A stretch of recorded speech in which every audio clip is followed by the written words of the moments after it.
representing. And I wanted to tell you that the workshop is going to be recorded, so it can be available for other parents later on. So yes, EPCA represents nearly 200,000 parents of students in the youth sector. And I would like to ask you to please check out our website. I posted the link in the chat, is the first link. And also you can follow us on Facebook. The Facebook handle also is there in the chat. And also please register and sign up to our newsletter. The link is also there, and you can also go to that link from our website. With the newsletter, we can send you monthly information about whatever is going on with our children and their education, as well as we can reach out to you for surveys, press releases, training sessions, workshops, and any other tools that there are out there for parents. And we try to be very up to date. So it's a very good tool. We really ask you to register for that. And let's talk about this workshop a little bit. The ABCs of parent governance. Unlock the power of potential involvement in education. Tonight's engaging workshop will explore how you can actively shape your child's learning journey, from participating in school committees to advocating for meaningful change, discovering practical ways to influence decisions and create a supportive, enriching environment for students. Empower yourself to make a lasting impact because your voice matters in shaping your child's future. And our esteemed speaker, Ms. Bridget Salato, is here to give us this workshop. She has been employed by the English Montreal School Board since 1998 and has served as the consultant since 2008. In this role, Bridget manages governing boards, parent committee, and various other dossiers. Prior to becoming a consultant, she worked closely with her predecessor, from whom she learned extensively. Upon her retirement, Bridget was promoted to her position. Currently, Bridget is part of the Secretary General's office, where she collaborates closely with the Council of Commissioners, oversees complaints procedures, and handles additional responsibilities within the office. So with that, I hand it over to you, Bridget. Thank you so much. And please go ahead. Thank you, Sarah. So welcome, everybody. It's a pleasure to be here tonight. So let's begin, because we have a lot to go through, and I don't want to keep you long because I know everybody has family and other things, and one more night out is one more night out. So let me just see if this works. Do you all see my screen? Sarah, do you see it? Yeah? Yes. Okay, good. Mm-hmm. Yep. Good. So I'm gonna take you through governing board matters at the school. We'll start with the basics and then we'll just move on. Okay. So what's the objective tonight? Oh, hang on, I just need to move my screen over a little bit because it's getting in my way. Okay, there we go. We want to help you as participants familiarize yourself with the function, powers, and operations of your governing board. And we want to strengthen your ability to make positive contributions with your partners at the school governing level. Okay, so a few, it may be different in each. I know some of you are not EMSB, so the acronyms or some of the things may not be exactly the same, as every board does things a little bit differently and calls committees a little bit different than than each school board, but more or less we're all kind of the same. So you have your commitment to success plan, your commitment to student success committee, you have Education Act. These are all the usual acronyms that they use when they talk about something, not to repeat the same word over and over again. Governing board, parents committee, parent participation organization, resource allocation committee, school board, special school projects. So these are some of the various acronyms that you could see in the future on your governing board. Okay, so and the basics, we're going to talk about composition of your governing board. So where do parents participate in the education system, you participate in various ways. You, as parents, you can sit on the child care parents committee. That's usually called your daycare committee. You have your annual general assembly where you have a PPO where you could sit at. You have your governing board where you could sit at. Then you have your parents committee where you could sit at. Then those at parents committee, you have parent commissioners that sit at the board level, and every school board has a special needs committee where you sit. I know Lester B, it's called SNAC, and EMSB, it's called Access. So those are two different special needs committees. Okay, so as a composition, perhaps I should start by saying, as school boards, we still fall under the old Education Act before Bill 40. So if some of you are not aware, Bill 40 came into effect where the ministry made school service centers and removed school boards. The English school boards fought Bill 40 and they won certain parts of Bill 40. So we are still considered school boards. So we fall into uh, the old Education Act before Bill 40. So what does that mean? Your composition is still at minimum, 4 parents who are not members of the school staff, 4 members of the school staff. Out of those, at least 2 should be teachers. Then you'll have a daycare worker, you'll have a school secretary, janitor, you could have all those other kinds of school staff. Plus, at the high school level, you'll have 2 students from the second cycle secondary level. You'll have 1 member of the child care service, the daycare staff, if you have a daycare at your school, and you'll have 2 representatives of the community. So in all, the maximum you can have are 20 members on a governing board. What we always have to remember is that parents, teachers, staff always have to be equal numbers. So if you have 5 parents, you have 5 staff. If you have 6, you have 6, and so on and so on. If your population is lower than 60 students, I know at EMSB we used to have a school, links, that used to have less than 60 students. You can ask for fewer members to form a governing board. In the past, that school has grown, so they asked for more members on their governing board. As members, parents, teachers, staff, you can have a substitute. This is a new law that was put into the Education Act, and each group can have a substitute, except for the community reps who don't have a substitute. All members have voting rights, except for the community reps, but they do count in terms of quorum.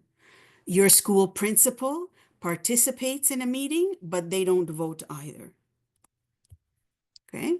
As parents, you come before September 30th of each year to have your general assembly. You vote for your vacant positions on your governing board.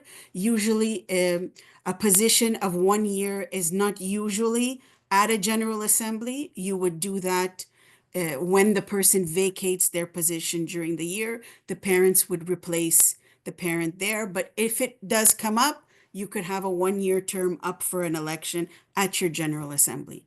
Parents are elected for 2 years.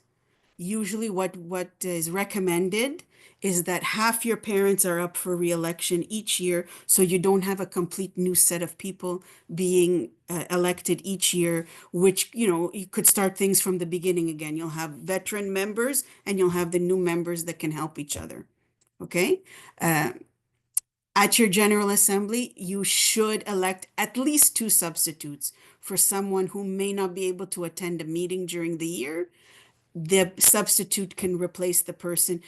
This is really for quorum purposes. I know in the past, a lot of schools have had trouble having quorum for meetings. So the substitute kind of helps so that you could have quorum at a meeting. Okay.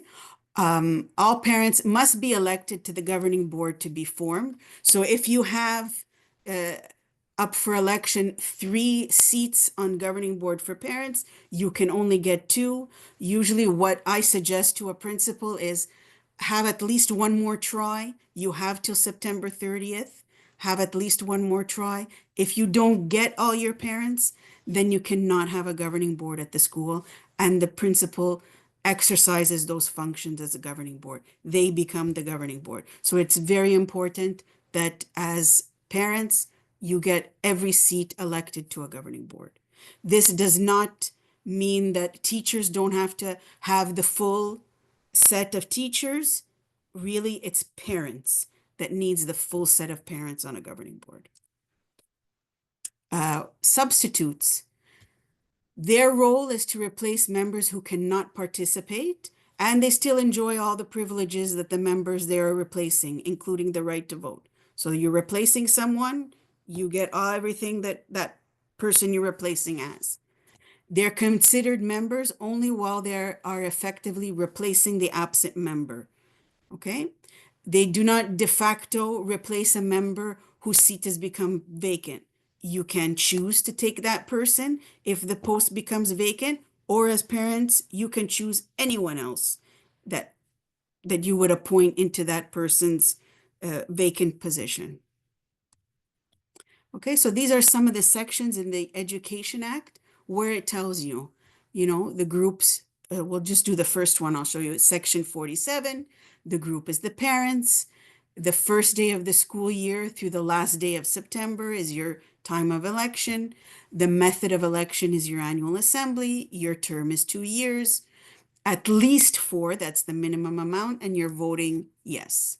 And then you have you have teachers, non-teaching professionals. Your professionals would be like your speech and language pathologist, a psychologist, a guidance counselor. Those are your professionals. Support staff is like your secretary, your caretaker. Child care, again, is the daycare, your secondary 2 cycles, and your members of the community. So you're representing the community, which is a valuable representative of the community. What does that do? They bring something to your governing board that will enhance the community because they know the community. So you might have a sports association, maybe a social club in the area. You could invite your police officer, maybe there's someone at the city hall that will join. So you can basically look to the community first for someone that can help you as a school do better for the students and help you to implement things that you're looking to implement at the school level. So you're looking for that connection with the community. Okay, so a little bit about your functions and powers on governing board.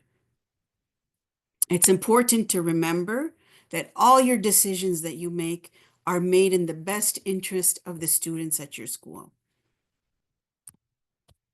So what are some of your powers? You can adopt and you can approve things. So as a governing board, when you adopt something, you're making changes to it. So you're changing things. You're adopting a proposition means that the governing board makes it its own. It thus becomes a reflection of the work of the governing board members. I'll give you some examples of what you adopt and what you approve. When you approve something, you're not changing it. You're just saying yes or no. And thus it throws it back to the person that brought it to you to bring it back if you're saying no, rework it and bring it back to you. Okay, so what do you adopt? You adopt your educational project, your school's anti-bullying and anti-violence plan, your services for operating childcare, and your school's annual budget. Okay, so those are different things that you can adopt so that you're making changes to. Everything else, you're approving. What's a good practice? The GB's responsibility doesn't end with the adoption of the school's educational project and budget. You can get informed on the implementation of those things during the school year.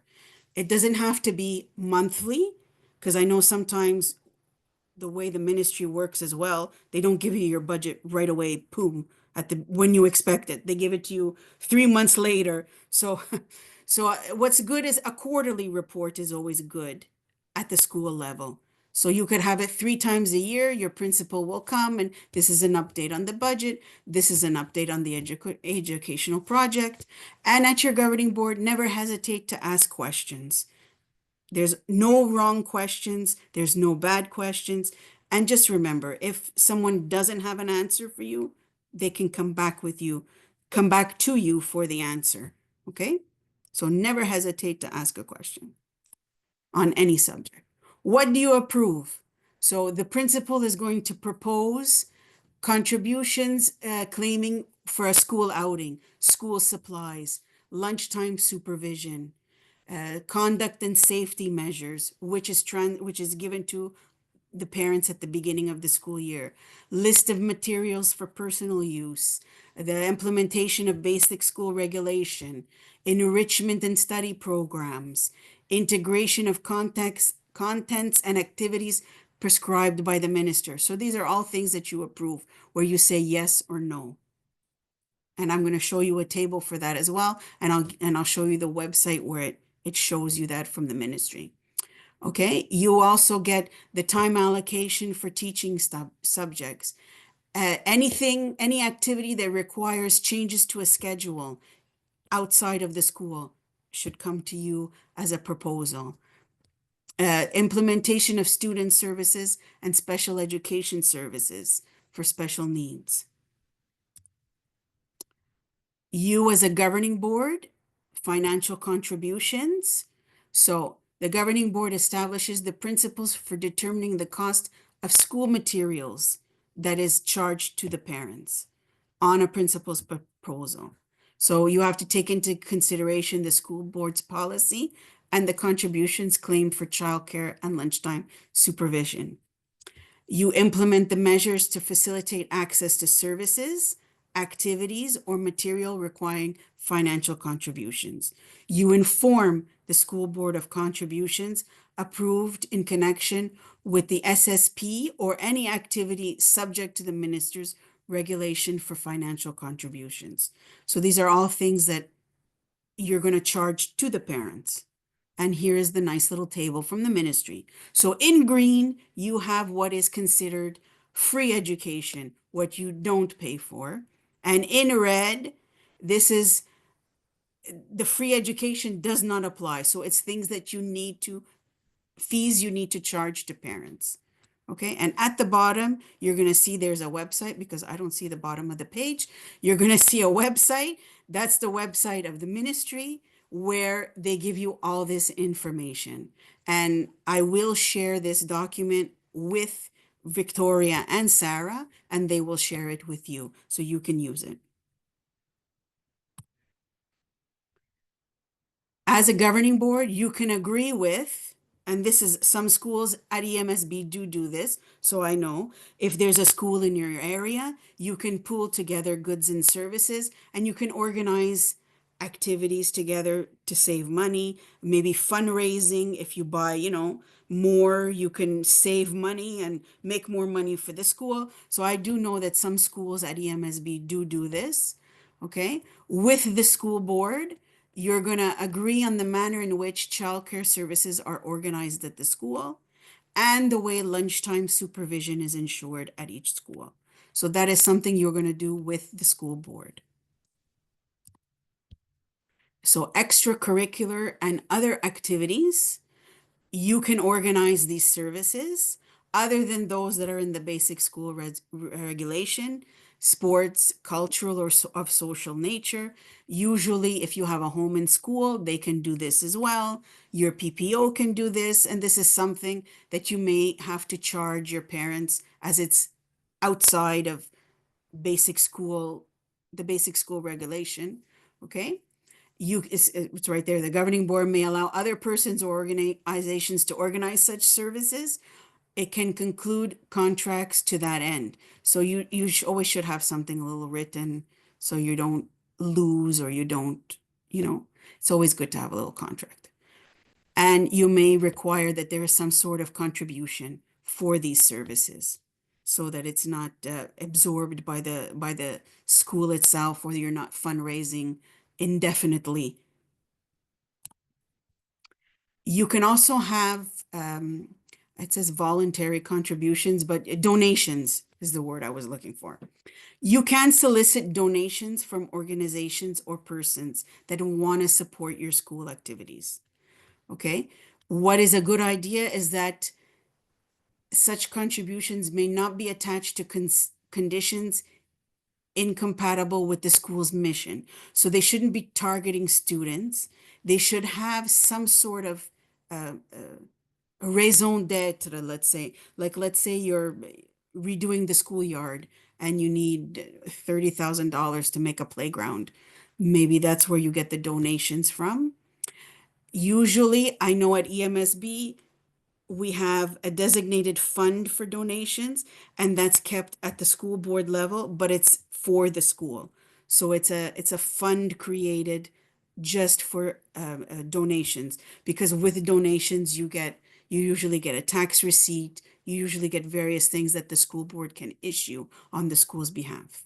Okay. And in those funds, there usually is some sort of interest. I know it's not a lot. We all wish the bank gave us a little more interest for ourselves as well, and that interest is credited to the school as well. Okay.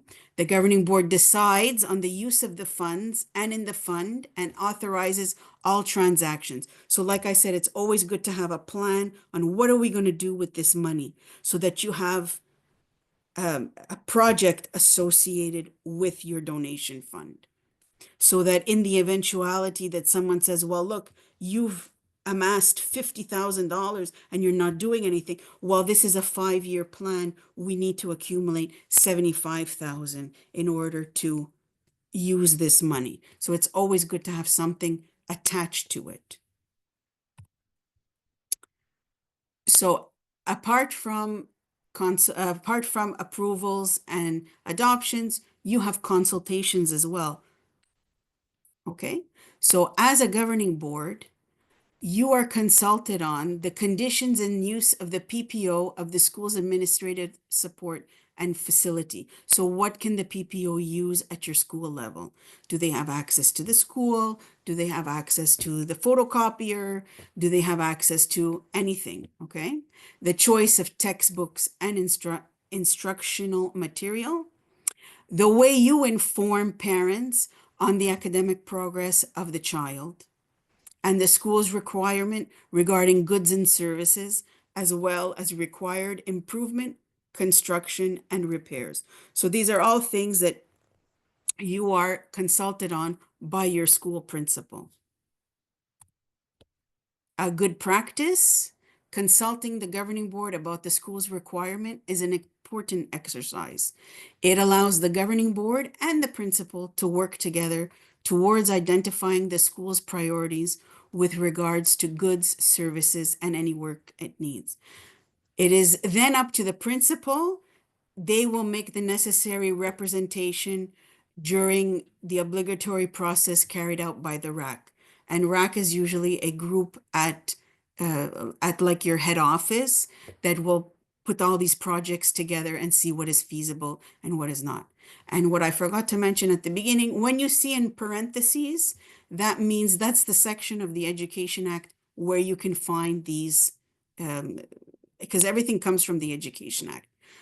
Schools follow the law of the Education Act. So this is section 193.3 of the Education Act, which you can look up and read on the ministry's website. So as a governing board, you're also consulted by your school board on your deed of establishment. I don't know if some of you, I know at EMSB you've already started, but if at other school boards you've started the selection criteria for the principal, this is one that you do yearly. It's in the Education Act, and it deals with what are you looking for in a principal should changes have to be made. Principals take promotions, principals retire, principals leave, so you always have to replace. So what is your criteria for your school? It shouldn't be something specific to the person you have, but specific to the needs of your school. What does our school need as a principal? Budget building process. We do that as well at EMSB. That is something where you're specifying to the school board what are the needs of the school in terms of budget. What's your number one priority? What's your number two priority? Is it literacy? Is it numeracy? Is it safety of the schoolyard? Is it so? At EMSB, we ask the governing boards to make a list, and they're submitted to the school board. So should there be extra money? Should there be anything? These are the priorities that the schools are looking at. And any other matter that the school board can decide. I know in the past, there has been school closures for a lot of school boards, and usually that is a big consultation process. It may be a consultation process on a new school, we hope. A brand new spanking building for students. It may be anything that the school board decides it needs to consult its governing board on. And it could be specific to one governing board. It could be specific to every governing board or a governing board in a certain area of the city. You as a governing board as well, you consult. So you can consult parents of your school on any matter that's related to the educational services, including methods on how we're going to inform parents of their child's process. You can consult your parents. You as a parent body, you can also consult your students on operation of the school, extracurricular activities. What's the climate like at school? Usually, I know, I'm going to say it again, at EMSB, the school usually does a survey with the students. They used to call it Tell Them From Me. It's a survey. I don't know if they still use that one, but that used to be a way of surveying the students to find out, hey, what's going on, how you feeling, and how they can improve. And it's a good way to not make the student feel, because you could, I don't know if it's anonymous, but it's a good way to get really what the kids are feeling at the school, especially when you have like social climate that, bullying, or maybe they don't feel safe, or maybe they'd like more extracurricular activities, maybe they'd like a different kind of activity. So it's a good way to hear from the students, because they are your raison d'etre on governing board. You have to, we have to take care of our students. What's a good practice? It's important to consult students on relevant subjects, okay? Like I said before, bullying and violence, complementary services. It's an important tool that can help the governing board align its decisions with the true needs of the students and the community. So it's important. You give advice as a governing board as well. You can advise the school board about any matter that facilitates the operation of a school. Anything that you want to bring up, you bring it up at your governing board, your principal takes it and brings it to the school board. If the school board cannot follow through, they should be giving you a justification on why they cannot do it. I know sometimes we could ask for the moon and the stars, but there's just no money in the budget to go and get the moon and the stars. So they should at least be giving you something. This is why we can't do it. Or you know what, we'll put it down and we'll see if we could do it next year. You inform your community as well. Okay, the governing board informs the parents and the community of the services you offer by the school at least once a year. You also have to promote public education and report on your quality of service. So this is even a good way to market yourselves as in your community. What are you doing at your school? The governing board must evaluate the results achieved by your anti-bullying and anti-violence plan. And this is distributed to parents and school staff and the school board. Oops. We're not moving. There we go. So a couple of subjects outside of your mandate, which is something that you should not be discussing at your governing board. We're looking at hiring, personnel management, supply teachers, discussing members of staff, assignment of workload. Okay, a case of a particular student, you shouldn't be discussing at your governing board. Teaching methods, choice of approaches, activities and types of homework to achieve the objectives of the programs. Usually the teachers will know, we need this activity that goes with this program because it complements each other. So we leave that up to the staff at the school. Choice of report card and exams, that's usually done by the teachers, and report cards and exams are also done by the ministry. So we really can't tell the ministry what exams we would like. Class size and orientation, that too is set by the ministry. School calendar, the principal will bring you the school calendar, but you have to bear in mind that the teacher and the staff, they know when the ped days should be and how many and where they fit. And professional development of the staff, that's something that's outside of the mandate of the governing board. Usually professional development is done at the school board level. I do know that they invite teachers and consultants on ped days, when they schedule ped days at EMSB, they schedule professional development for the staff during those times. So that's why there may be a ped day on day X, because they're having a professional development, which helps the teachers and the consultants and everyone at the school to better service the students. So operation of governing board. As a chair, you choose your chair from the members of the parents on the members of the parents. They cannot be staff members. Okay, so if they are working at your school, if let's say there is a teacher at your school sitting as a teacher, they cannot be a chair. The chair has to come from the parents. It does not mean that teacher may have a student in another school. They can sit as a parent in that school. They cannot sit as a parent in the school that they work. As a chair, you are chair for 1 year. So every year you vote for a chair. You see to the chair sees to the operation of the governing board.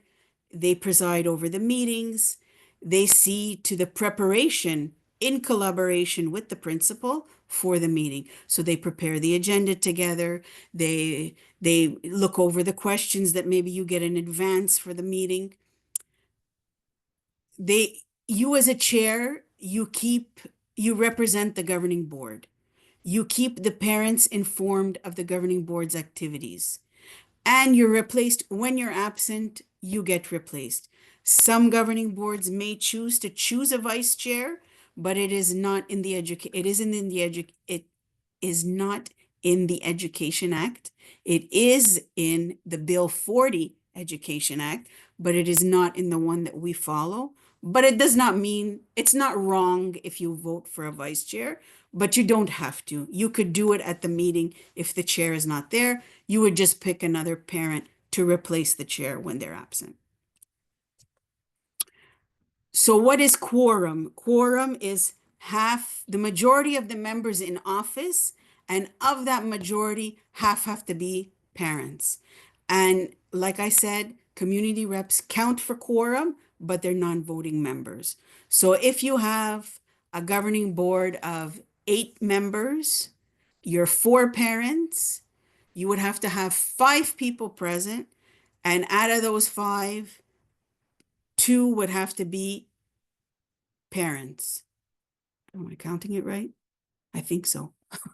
I haven't done this in a while. So half your body has to be parents.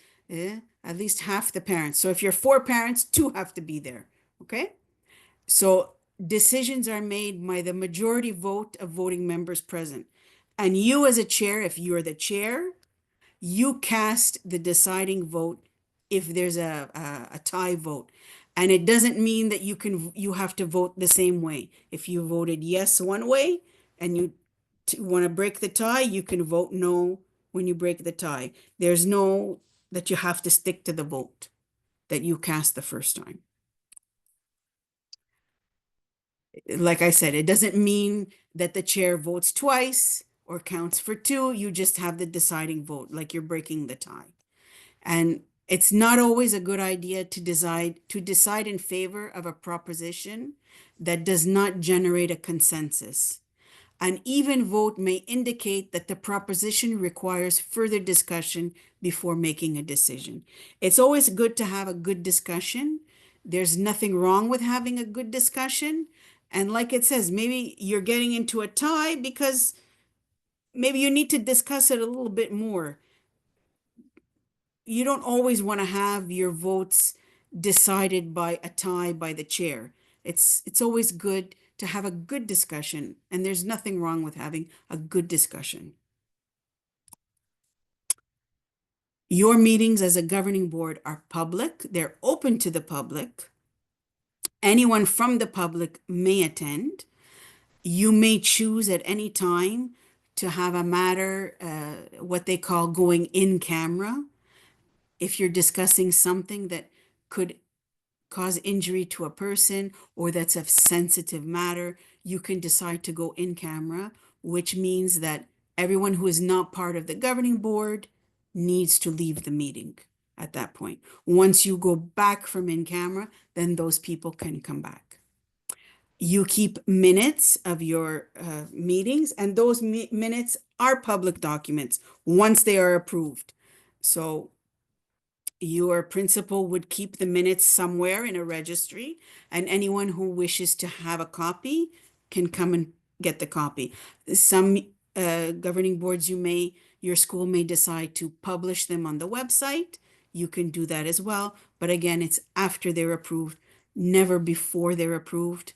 And never share. I wouldn't say never share your minutes, but it's recommended don't share your minutes before they're approved. There may be something in there that maybe, the secretary got a little bit wrong, that may not be correct, that somebody might not read correctly. So it's always good to have it approved first. So you as a member of governing board, any conflict of interest that you have, you must disclose it with the school in advance. You have to also know that you have to abstain from influencing the decisions concerning the enterprise and withdraw from the discussion. It's always a good idea. Like, for instance, you work for a company that does food delivery service, and the school is looking at food delivery companies to get food for the kids for breakfast. So it's always a good idea to disclose it at the beginning of the school year. I know, and this way you can, you can remove yourself from that discussion. Rosemary, you have your hand up? I'll take the question. Hey, thanks, Bridget. Just on the in-camera meeting, Yeah, I know in my day, we never made public the minutes from the in-camera. We just no, made public the decision that came out. that's correct. That's still the Correct. same? Okay, It's still the same. That's right. okay. Really, your minutes should be the decisions that you make. There should Yeah. be no he said, she said, this one said, that one said. It should be a brief summary. This was the discussion. This is the resolution. This is the decision. It shouldn't be, no. And anything you discuss in camera, pencils down. Okay, You tell the great. secretary, pencil down. Okay, And thank you. any decision that comes from that, then you would do it in public. You don't do a resolution in camera. You do a resolution in public because it's public. Okay? So, procedures. Since 2020, wonderful COVID, the ministry has been lenient and we can have virtual meetings if we so decide. But we have to remember that we have to be able to communicate with each other during these meetings. It has to be accessible to all parents on governing board. It has made it a little bit easier, especially during the winter when it's freezing cold outside. You don't have to maybe go to school that night for a meeting, or like this tonight, that it would have been maybe in person and we're able to do it online. Your meetings are always public. They should be publicized, the dates of your meeting, so the public knows when your meetings are and they can attend virtually in person. And you should always have like a copy of an agenda for someone of the public so they know where you are. Francesca? My question with that is that, okay, Yes. the meetings are listed and anybody can join, but Yeah. the links are not necessarily listed. Uh, So does the parent or somebody from the outside that maybe wants to join the meeting, they have to ask the principal? Usually, like what I do for parents committee is Mhm. I tell them it's listed there. If you would like to attend, please send me an email.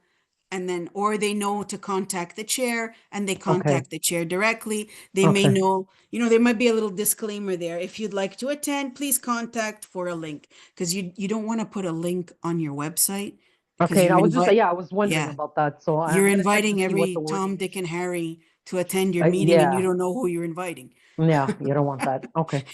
Okay. No problem. Makes sense. That makes sense. You Okay. don't want somebody hijacking your meeting. Yeah, for sure. We've seen that. Yep. Okay. And you can have secret votes, but you have to remember that in a secret vote, secret ballot, it's always good to have a resolution. The governing board has decided this vote will be held by secret ballot. Okay. In person, you could have the little pieces of paper. Online, I know we used to use polls on Zoom. You could use any means that's easier. You can send an email if you're online, but it's always good to have everybody agree that you're going to do it by secret ballot. You, as a governing board, your meetings, you can hold them on the school premises. You can use the services and equipment free of charge. It's in the Education Act. You, as a governing board, you should have internal rules that you follow. These are your internal rules specific to your governing board. In it, you should have at least, that in the Education Act, you only have to have by law 5 meetings a year. A lot of governing boards have one every month. That's fine. But you only need to have 5 per year. You should have a little bit of a delay when you're sending out the documents. Usually it's between I would say 3 to 4 days, 5 days. It all depends how much time you want to give your members a chance to read the documents. In your internal rules, you fix and you publicize the dates of the meetings. You, as a governing board, you can have a subcommittee. You can set up any committee that you want. You want to have a committee to decide how you're going to take care of the graduating class this year, what kind of fundraising you're going to have. So you can have a subcommittee to do anything. But always remember, the subcommittee should not be making the decision. Whatever you come up with, you bring it to governing board, and governing board, yes, no, yeah, it's not something that you take on and you decide what you're going to do. You bring it back to governing board. And sometimes it has to see if it's feasible to be done by everybody around the table. What is your principal's role on your governing board? So we're going to talk a little bit about the principal, but this also links to the governing board as well. So your principal chairs the first meeting until their chair is elected. Okay. They keep a record, or they can designate someone to do this, of the proceedings. So it's the minutes. So you can have somebody, or they can designate someone. They'll see to the implementation of the decisions that you make, and they inform the school board of the school's requirements after consulting with you, namely construction or anything, goods or services, repair work, etc. So they are your liaison to the school board. They help you with to exercise your functions. They coordinate the development, implementation, and periodical evaluation of the educational project, the anti-bullying and anti-violence plan. They oversee the preparation of propositions submitted by the governing board. They ensure the governing board members are provided with necessary information. They can give you regularly inform you of proposals. Like I said, it doesn't have to be monthly. It could be quarterly. It could be bi-quarterly. They send to parents documents, updates, newsletters, etc. And they help encourage the participation of parents, students, and staff members in all school life. They prepare, and it's the principal that prepares and administers the school's annual budget. They'll submit it to the governing board for adoption, and they'll report it to you, and they give reports to you, but they are the administrator of the school budget. At the request of the governing board, that you submit a proposal within your purview. They have 15 days of the date that you made the request to respond to you. Okay, so you may propose something that is in your purview to the principal, and they will get back to you on it. I would be a little bit more lenient. 15 days goes really quickly. And sometimes, you know, they're very busy, a principal. They're from A to Z, a principal. And especially if they don't have a vice principal, they're even more stressed. So principal and governing board chair, two important people that have to work together. Because if you don't work together, you don't have a functioning governing board. So together, you prepare your meeting agendas, you send the documents, you keep track of the calendar of decisions.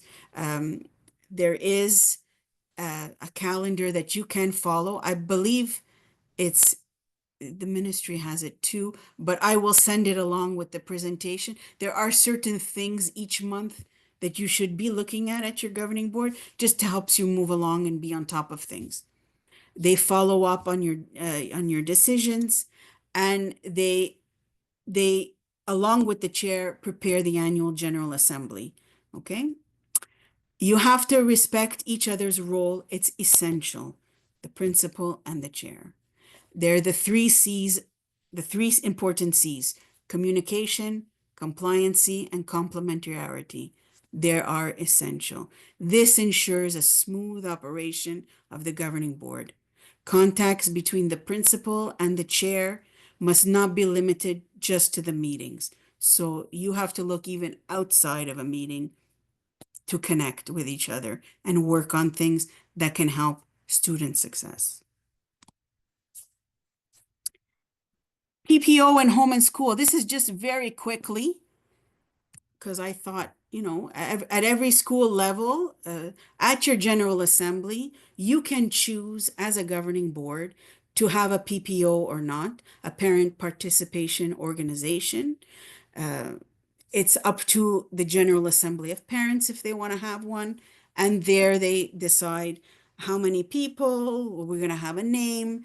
Then you would have your operating rules, just like you have at governing board, you have internal rules. And then you would elect your executive members, chair, vice chair. I know a lot of schools, what they'll do is they'll say, yes, we'll have a PPO. They'll put up a sign-up sheet. People will sign up.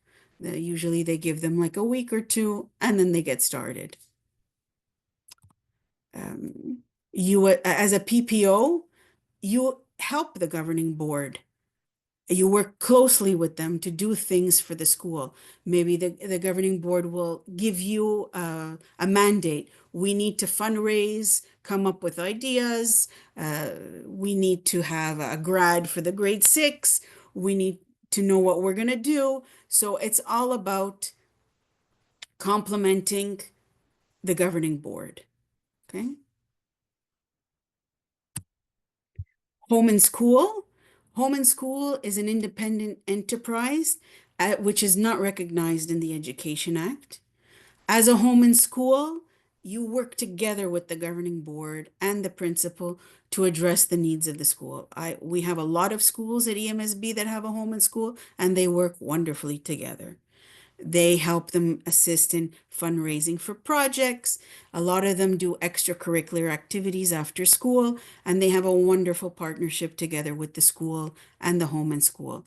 And you can have a home and school, you can have a PPO, you can have both, you can have one, you can have the other. It's all up to you as parents what you want to have at your school, what the flavor is at your school. And I talked so much, I reached the end, but there's just two more slides.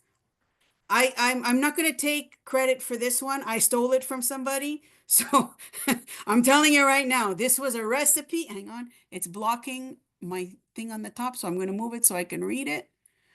A recipe for efficiency and success. I will say I stole this from someone. I loved it. Provide guidance and positive influence. Promote the exchange of information and expertise in order to foster positive relationship. Equal treatment for everyone, respect of each other's roles, a full understanding of the stakes, partnership built on collaboration, and don't forget to add a dash of fun. In the end, teamwork is the key to a successful governing board. And oh, because I clicked on it, I can't click anymore. Hang on. And that's my last slide.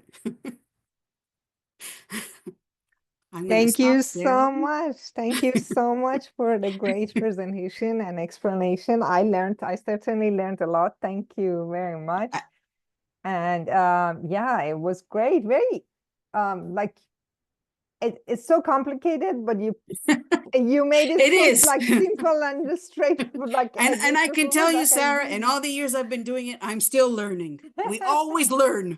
Yes, that was great.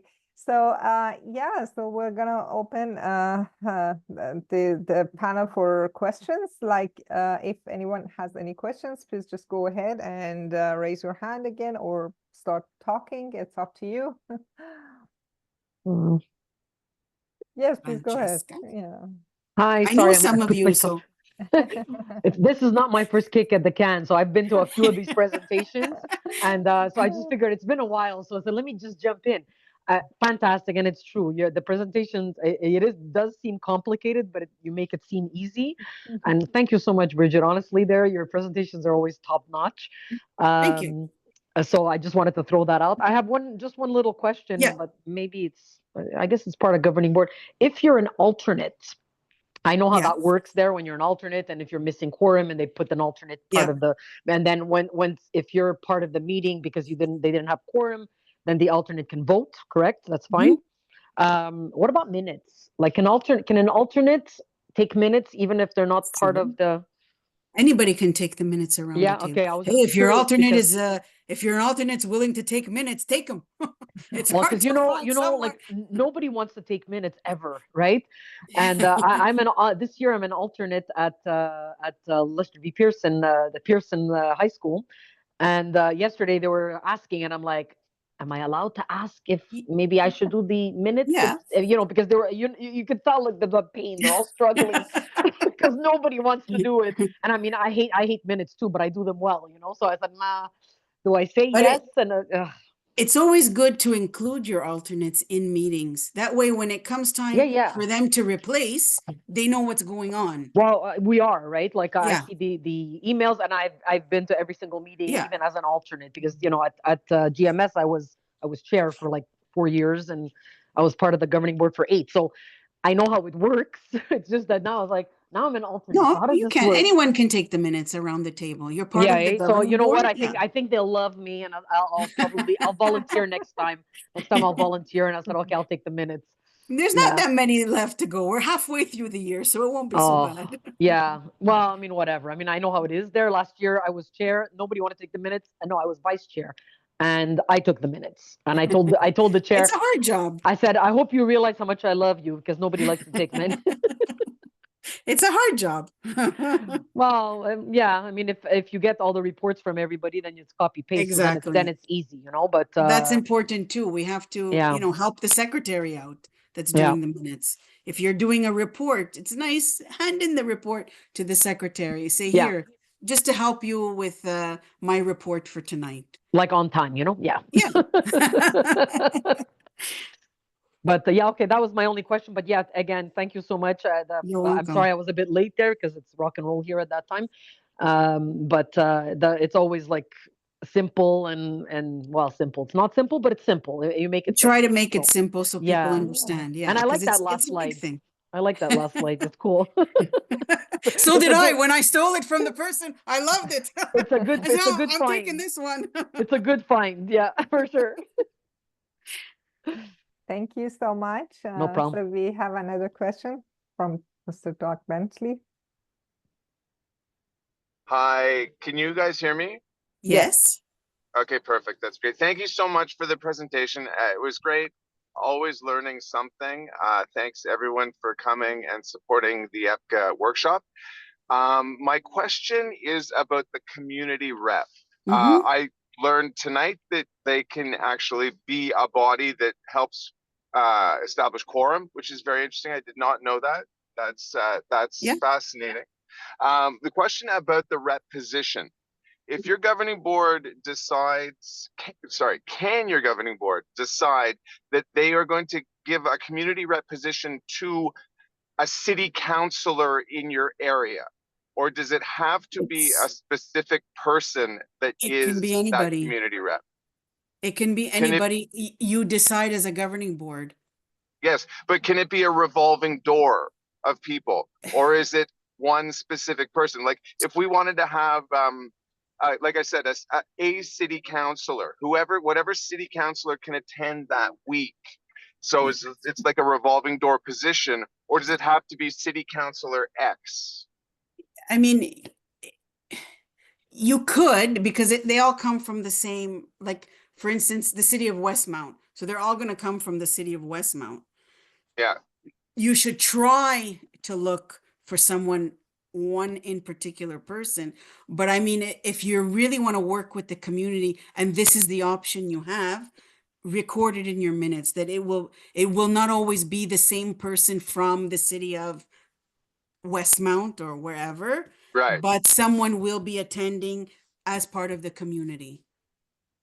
Okay, so that's fully, there's nothing that says, There's nothing in the law it's a- that says no.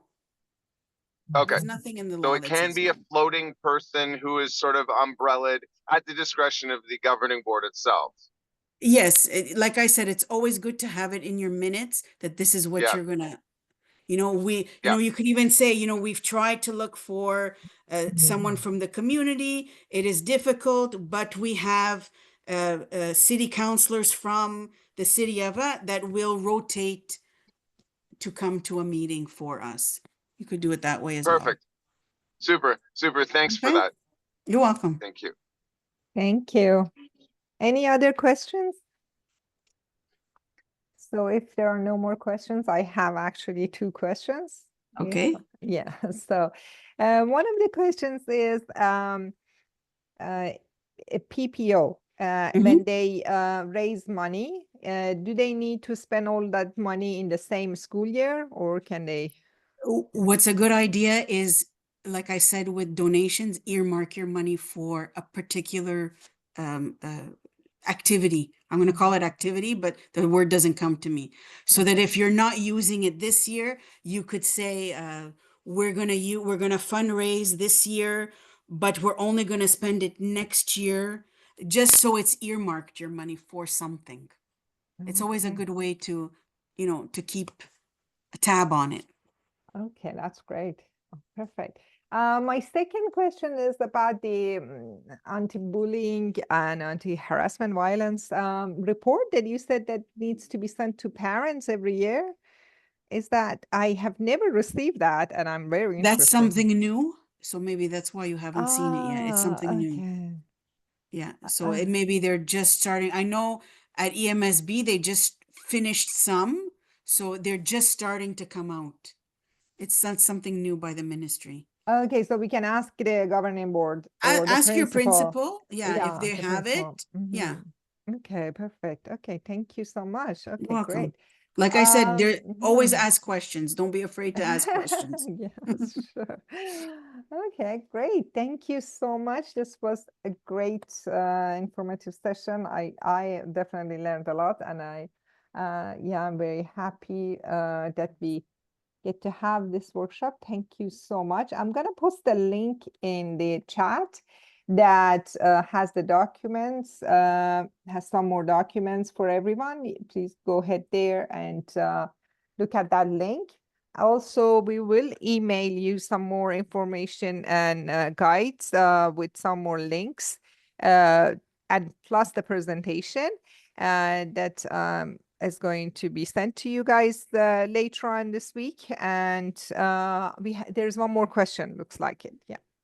Well, it's not really a question. It's just thank you so much for allowing me to attend tonight. And Bridget, thank you so much for mentioning home and school. Welcome. That was really nice of you. Thanks. You're welcome. So please don't forget to subscribe to our newsletter. And thank you so much, everyone. Have a great evening. Thank you. Thank you so much for much. having me. Bye. Roberto, thank I'll you. see some of Bye-bye. you next month. See you, Bentley. This is Bren Walsh. See you, Doug. Have a good one. It's been a while. Thank you. Bye. Bye. Bye-bye.